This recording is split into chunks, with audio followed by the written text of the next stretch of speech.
Flash floods have hit parts of Saudi Arabia as heavy rainfall has been recorded across the kingdom since last week.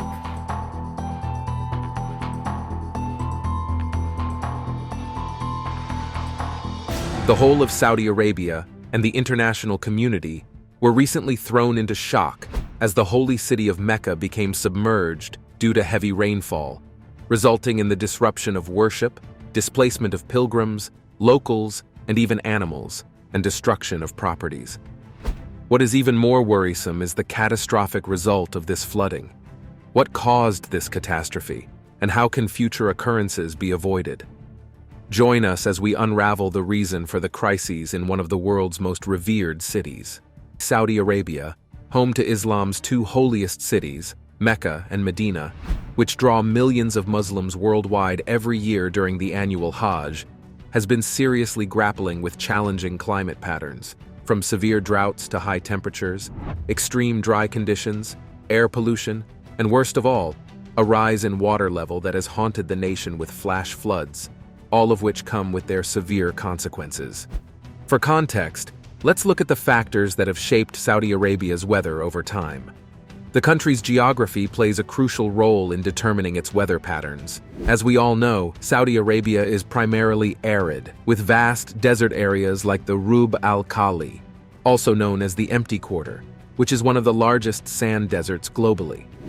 Moreover, Saudi Arabia has an extensive coastline along the Red Sea to the west and the Arabian Gulf to the east, and these coastal regions impact its weather patterns. Saudi Arabia's desert climate is pretty extreme. During the day, temperatures can get scorchingly hot, while they drop to very low levels at night. Rainfall is scarce, and sandstorms are not uncommon. The country's climate can be divided into two main regions: the coastal areas along the Red Sea and the Arabian Gulf in the interior regions.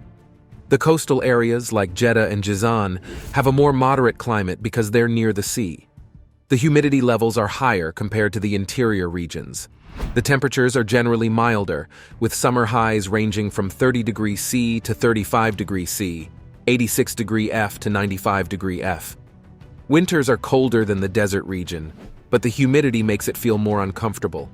These areas also see occasional rainfall, especially in winter. On the other hand, the interior regions, including cities like Riyadh and Al-Khobar, have a harsh desert climate. Summers are scorching hot, with temperatures often exceeding 45 degrees C, 113 degree F, and rain is rare. Winters can get freezing at night, although daytime temperatures are relatively mild. In Saudi Arabia, sandstorms, dust storms, and occasional heavy rainfall that can lead to flash floods are a regular occurrence. Especially in the desert regions, strong winds lift and carry fine particles of sand and dust, reducing visibility and making it difficult to get around or carry out daily activities. The dust storm is most common during the spring and autumn transitional seasons, with increased atmospheric instability and convective activity. Dust storms can vary in frequency and intensity, but are generally more prevalent in certain regions, particularly in the northern and eastern parts of the country. In addition to the arid conditions, Saudi Arabia also experiences sporadic but intense rainfall, particularly during winter. Although in the overall sense, rain is infrequent, when it does happen, it can result in sudden and powerful flash floods due to the arid nature of the land.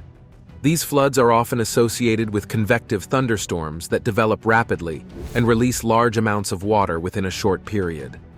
While these rainfall events are important for replenishing water sources and supporting vegetation growth, they can also pose significant risks to infrastructure, agriculture, and human settlements in areas that cannot quickly absorb such large volumes of water due to the aridity of the land.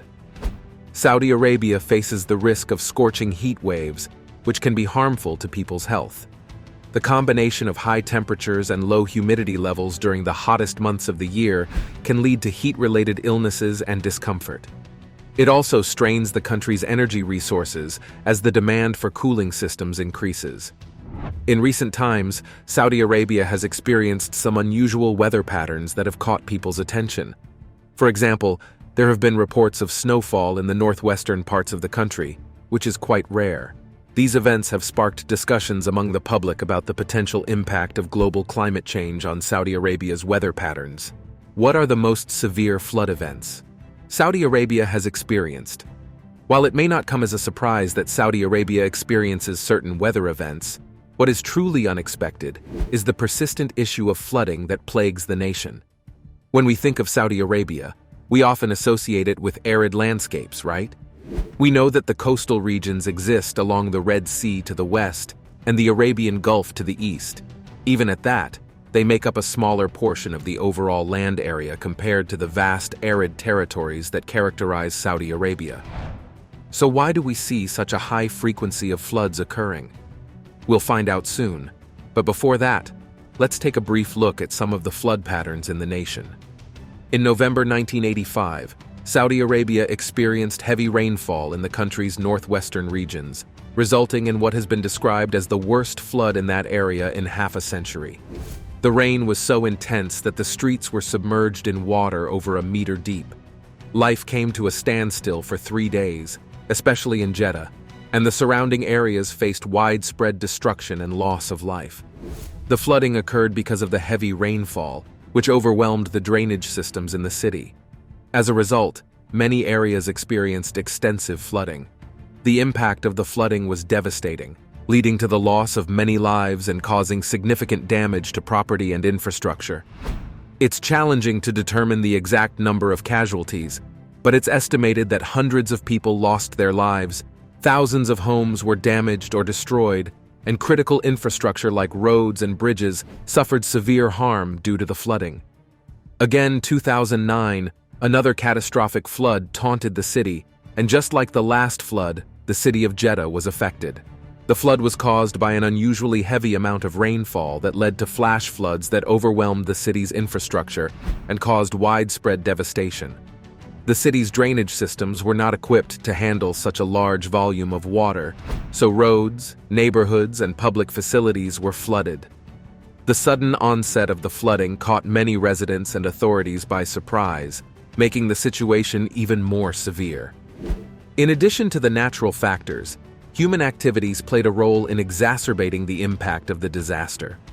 The rapid urbanization and inadequate urban planning in Jeddah had encroached upon natural water channels, altering their flow and capacity to handle heavy rainfall. As a result, the environment's ability to absorb and manage the excess water was compromised. So, it can be said that the interaction between natural weather patterns, urban development, and inadequate drainage infrastructure contributed to the severity of the 2009 flooding in Jeddah. Then, in 2010, another flooding incident happened again. Although not as severe as the 2009 flooding in Jeddah, it still had a significant impact on the affected areas. At this point, you may be wondering if it's a trend. Well, we all are. As expected, the infrastructure suffered damage, disrupting people's daily lives. A study published in the Journal of Water Resource and Protection revealed that the flooding in 2010 resulted from heavy rainfall in Riyadh and caused rivers to overflow their banks on May 3rd of that year. In some good way, the rainfall lasted approximately 45 minutes, but it was enough to cause floods and car accidents throughout the city. The following year, in the same city, the water disaster happened, and this time, 10 people tragically lost their lives, and 3 others were reported missing. It is said that the cause of this devastating flooding was heavy rainfall that persisted for 3 consecutive days, resulting in widespread floods and disruptions throughout the region. The floods wreaked havoc on the infrastructure, causing damage to important elements like highways, sidewalks, and various structures. The affected area covered a vast expanse, estimated to be around 400 to 600 square kilometers. What made this event even more disheartening was that it was part of a series of flash flood incidents that had been occurring in Jeddah since 2009, with subsequent floods in 2010 and 2011. This pattern of recurring floods was deeply concerning. In response to these events, there was a systematic review of emergency planning for flash flood responses in the Kingdom of Saudi Arabia. The aim was to assess the effectiveness of emergency plans in Saudi Arabia, using the flash floods in Jeddah in 2009 and 2011 as a case study, and boy, were the results sobering. For some years, It seemed like a strategy to mitigate the frequency of flooding, or its impact, was effective because the nation experienced respite until it was interrupted by very heavy rainfall in 2015. However, unlike other times when the effect was localized, the disaster affected different parts of the country. Reports indicate that the rainfall was a result of a complex weather system that brought intense precipitation in a short period, leading to rapid runoff and the accumulation of water in low-lying areas. The rainfall was so intense that the drainage systems couldn't cope, resulting in widespread flooding in urban and rural areas. In urban areas, impermeable surfaces like concrete and asphalt prevent water from seeping into the ground, causing it to flow rapidly on the surface. Moreover, insufficient maintenance of drainage channels and ditches further hindered the water's flow, resulting in localized flooding and inundation of specific areas. After the last catastrophe, different bodies came together to work on a solution which seemed to have worked. In the actual sense, it did, because for over 7 years, the nation took a break from the scourge of floods. And just on the 8th year, precisely in August of this year, tragedy struck again. Distressing videos shared on social media showed cars stranded on flooded roads, and brave individuals stepped forward to help guide these vehicles. The streets were filled with rainwater, causing numerous vehicles to become trapped, which resulted in widespread traffic disruptions. The most affected area was the mosque environment, and as a result, the authorities had to temporarily halt prayers at Al-Khali Mosque to carry out necessary maintenance work. The causes of the August 2023 flooding in Saudi Arabia can be attributed to a combination of natural and human factors. Reports from reputable sources, such as the World Meteorological Organization, WMO, and the National Center for Environmental Prediction, NCEP, indicate that the flooding was a result of intense and prolonged rainfall. These weather patterns were likely influenced by broader climatic conditions and atmospheric factors that favored the occurrence of heavy precipitation in the affected regions. It is disheartening to witness the consequences of such flooding events. The sad reality, however, is that no matter how aware we are of the consequences of this disaster, nothing prepares us for severe damage to infrastructure, waste of manual labor, efforts, displacement of persons, and most painfully, loss of lives. What are the consequences of the flood on animals? Apart from the flood's consequences on the human population, the floods have a saddening impact on the local animal population. One of the main challenges for animals is the disruption of their natural habitats. Floods can destroy critical areas like nesting sites, food supplies, and shelter, forcing animals to search for resources in new locations. This can result in heightened competition, conflicts with other animal populations, and increased predation risk. Additionally, floods can lead to the loss of vegetation and soil erosion, further reducing the availability of animal food and shelter. Moreover, floods directly threaten animal populations through drowning, injuries, or displacement. Animals unable to escape rising floodwaters may suffer fatalities, especially those not adapted to aquatic environments. The floodwaters can also carry debris and pollutants, posing animal health risks and potentially causing illness or poisoning. From a wildlife conservation perspective, floods can have long-term implications for vulnerable or endangered species. Habitat destruction and population displacement can further endanger these species, potentially leading to population numbers and genetic diversity declines. Conservationists may need to intervene by relocating animals or implementing habitat restoration projects to mitigate the impact of flooding on at-risk populations. Additionally, floods disrupt the food chain and resource availability for animals.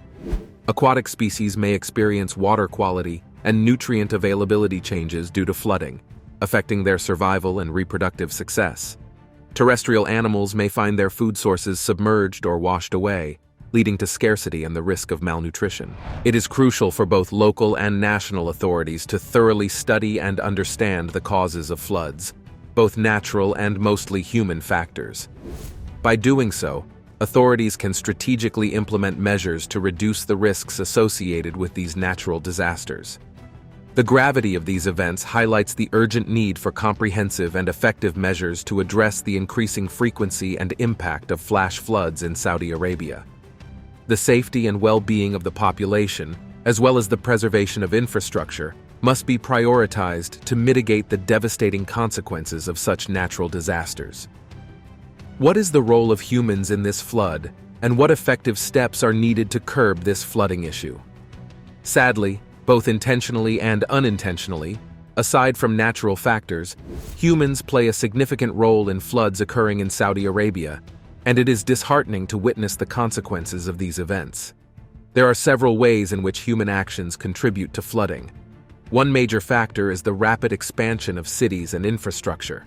As urban areas grow, natural landscapes are replaced by impermeable surfaces like roads, buildings, and parking lots. This means that when it rains, water cannot seep into the ground as quickly, leading to increased surface runoff. Instead of being absorbed, the rainwater flows over land, overwhelming drainage systems and natural waterways during heavy rainfall. Inadequate urban planning and development also contribute to flooding. Sometimes, cities expand without considering flood risks of implementing proper stormwater management measures. This can result in construction in flood-prone areas and changes to natural drainage patterns, worsening the impact of heavy rainfall events. Poorly managed construction practices can also cause localized flooding. Improper grading of land, insufficient drainage systems, and obstructions in natural waterways can all contribute to flooding in urban and rural areas. Improper disposal of waste and debris can clog drainage systems and water channels, further hindering the natural flow of water and increasing the risk of flooding during intense rainstorms. Furthermore, human-induced climate change plays a role in altering precipitation patterns. Greenhouse gas emissions from industrial processes, transportation, and energy production contribute to global climate change. This leads to changes in regional weather patterns, including more intense and unpredictable rainfall events. These changes increase the likelihood of flooding in various regions of the nation. Efforts must be made to better understand and address the factors contributing to these floods, whether natural or human-induced, to enhance preparedness and minimize future detrimental effects on communities. As daunting and seemingly irredeemable as this may be, considering the number of recurrences over the years despite past efforts, there is still hope. However, this time, addressing the devastating floods requires a multifaceted approach to mitigate their impact and prevent future occurrences. Firstly, establishing robust flood management and early warning systems is crucial. By utilizing advanced technology and real-time data, authorities can predict flood events and issue timely warnings to the public. This enables people to prepare and evacuate as needed. Strategic urban planning and infrastructure development are vital in managing flood risks. Proper drainage systems, flood barriers, and zoning regulations can help prevent construction in high-risk flood areas. Green infrastructure, such as porous pavements and green spaces, plays a role in absorbing excess water during heavy rainfall, reducing the chances of flooding. Public awareness campaigns and community engagement are also significant. Educating the population about flood risks and emergency preparedness empowers individuals to protect themselves and their properties during floods proactively. Ecosystem restoration and conservation efforts contribute to flood mitigation. Preserving wetlands, restoring riverbanks, and reforestation initiatives regulate water flow, reduce erosion, and enhance natural resilience against flooding. Investing in resilient infrastructure is crucial. Retrofitting existing buildings to be flood-resistant and integrating resilient design standards into new projects is essential. Considering climate change and infrastructure planning helps adapt to evolving flood risks. Enhancing coordination among governmental agencies responsible for disaster management, water resources, urban planning, and environmental conservation is important. Collaborating and sharing information across sectors enables a more comprehensive approach to flood risk reduction. International cooperation and knowledge exchange provide valuable insights. Learning from other countries' experiences informs Saudi Arabia's flood management strategies. Collaboration with international organizations and experts facilitates access to expertise and financial support. Research and innovation are key. Investing in scientific research on hydrology, climate modeling, and sustainable water management leads to innovative approaches to understanding and addressing flood risks. Embracing technological advancements like remote sensing and artificial intelligence enhances flood forecasting and effective water resource management. Fingers crossed, let's hope that with current advanced technology, these climatic challenges will be addressed, minimizing the impact of flooding. Thank you for watching, and feel free to share your thoughts and heartfelt contributions in the comments section.